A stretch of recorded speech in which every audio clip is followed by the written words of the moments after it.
আসসালামু আলাইকুম গাইস, আইসা ব্লগসের পক্ষ থেকে সবাইকে স্বাগতম। আজকের ভিডিও হচ্ছে কেকের রেসিপি। চলুন দেখে নেওয়া যাক আমার কেক বানাতে কী কী উপকরণ লাগে। আমি এখানে 1 কাপ চিনি নিয়েছি। আমি চিনিটা ব্লেন্ডারে গুঁড়ো করে নিব, একদম ময়দার মতো করে নিব।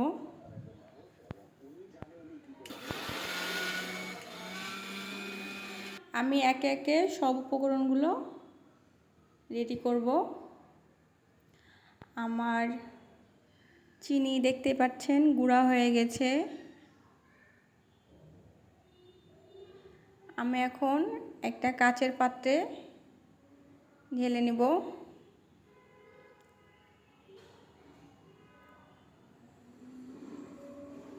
এখানে আমি 1 কাপের কম সুজি নিয়েছি আর 1 কাপ মতো ময়দা নিয়েছি, আর তার সাথে 2টা ডিম নিয়েছি। আমি ডিম 2টা ব্লেন্ডারে ব্লেন্ড করে নেব।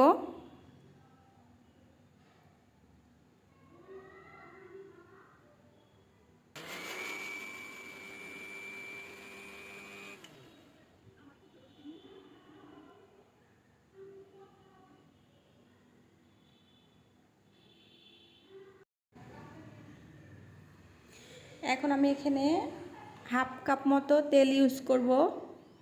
তো আমি তেলটা একবারে দিব না, অল্প অল্প করে 2বারে দিয়ে ব্লেন্ড করব ডিমের সাথে। এখন অর্ধেক মতো দিলাম, দিয়ে ব্লেন্ড করে নেব। তারপর আবার বাকি অংশটুকু দিয়ে নেব, আবার ব্লেন্ড করে নেব।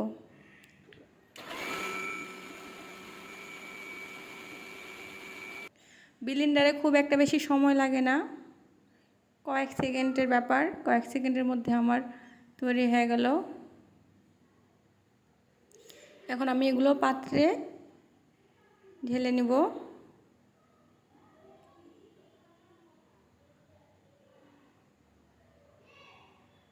আমি এখানে বেকিং পাউডার 1 চামচ দিব,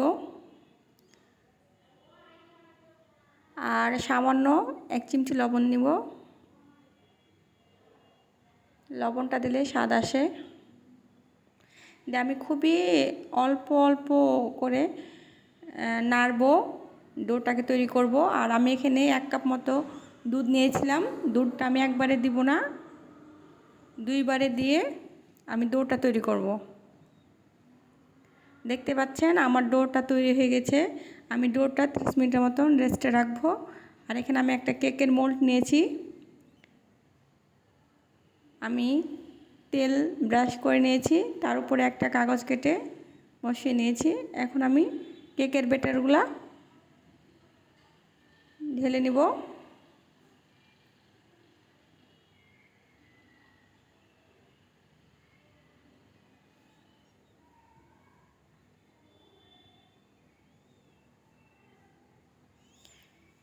এখন আমি এটা একটু ঝাঁকুনি দিয়ে ঝাঁকিয়ে নেব সেটিং করার জন্য, কারণ ভিতরে ভালোভাবে সেটিং না হলে। আমি এখন গ্যাসের চুলা অন করে একটা ননস্টিকের কড়াই বসিয়ে নিয়েছি। দিয়ে আমি কেকের মিশ্রণটি দিয়ে নিলাম। এখন আমি এটা হচ্ছে যে 40 মিনিটে ব্রেক করব। আর ছিদ্রটা আমি একটা কাগজ দিয়ে বন্ধ করে দিলাম। দেখতে পাচ্ছেন 40 মিনিট পর আমার কেকটা হয়ে গেছে। এখন আমি এটা আপনাদের সামনে কেটে দেখাবো, মানে ভিতরটা কেমন হয়েছে সেটা দেখাবো। অনেক সুন্দর হয়েছে, ভিতরটা একদম নরম, কি বলবো। আর আমি কেক এর আগে অনেকবার তৈরি করেছি, মানে প্রচুর কেক বানানো হয়, কিন্তু আমার কখনো ভিডিও করা হয়নি। এই প্রথম এটা আমি ভিডিও করলাম আপনাদেরকে দেখানোর জন্য।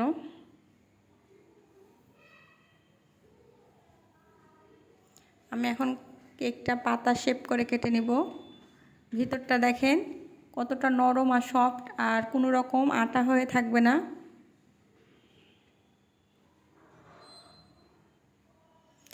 আর কেকটা খেতে অনেকটাই সুস্বাদু হয়েছিল,